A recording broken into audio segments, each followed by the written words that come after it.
Assalamualaikum warahmatullahi wabarakatuh. Saya Ana Narwati dari kelompok IPS ingin mewawancarai Pusat Gadai. Oke, di sini dengan kakak siapa? Aku Resia namanya. Kira-kira alamat Pegadaian ini di daerah mana, Kak? Di Kampung Pasir Angin, RT 3 RW 8. Baik. Ceritakan pengalaman kerja kakak yang berhubungan dengan Pegadaian.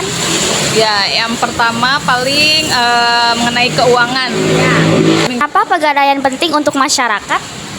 Ya, karena saat mereka membutuhkan uang dan mereka nggak berani buat minjem-minjem ke tetangga atau ke orang, ya itu dengan cara menggadaikan barang dia ke sini gitu. Menurut kakak, apa saja masalah yang sering terjadi di Pegadaian? Ya, paling seperti jatuh tempo, karena kan di kita itu tanpa konfirmasi ya. Jadi saat jatuh tempo itu nasabah karena suka kesel karena nggak dihubungin gitu. Padahal di situ balik lagi dia ngasih nomor teleponnya bener atau enggak.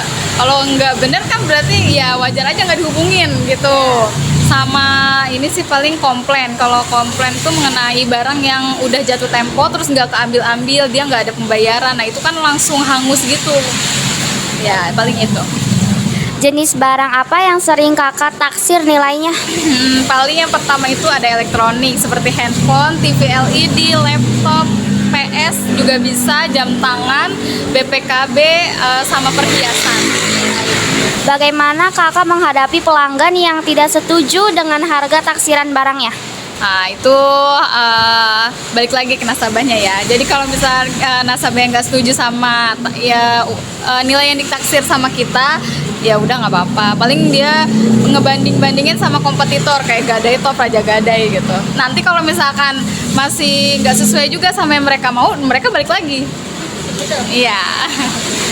Apa yang kakak lakukan untuk menjaga keamanan barang yang digadaikan?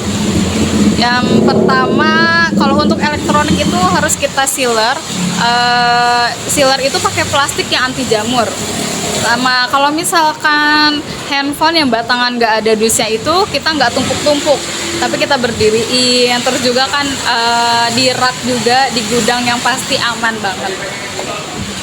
Kenapa kakak ingin bekerja di Pegadaian, terutama di perusahaan ini? Yang pertama karena butuh ya, karena butuh. Terus juga sebelumnya pas abis lulus sekolah itu saya nganggur selama setahun karena di sini membuka lowongan pekerjaan yang pas banget COVID. Harusnya kan COVID itu pada nggak nerima ya, cuma ini doang Pusat Gadai yang nerima. Kira-kira kakak bekerja di Pusat Gadai ini sudah berapa tahun? 5 tahun. 5 tahun. Iya. Dari 2000 berapa? 2020. 2020. Iya. Lama ya? Oke, lanjut ke pertanyaan. Apa yang membuat kakak semangat bekerja? Keluarga sih. Keluarga, terus juga angsuran yang bikin aku mau gitu. Kerja terus mau sakit, mau pilek dikit pun tetap masuk. Berarti ada motivatornya tersendiri. Iya, betul. Jika ada pelanggan yang membawa perhiasan yang kakak curigai palsu, apa yang kakak lakukan? Yang pertama itu kalau perhiasan kita cek itu dimagnetin, karena kan perhiasan itu sifatnya bukan besi gitu ya.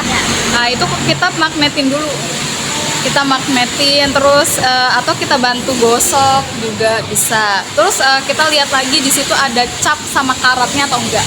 Berarti ada alatnya tersendiri, Kak? Iya. Oke.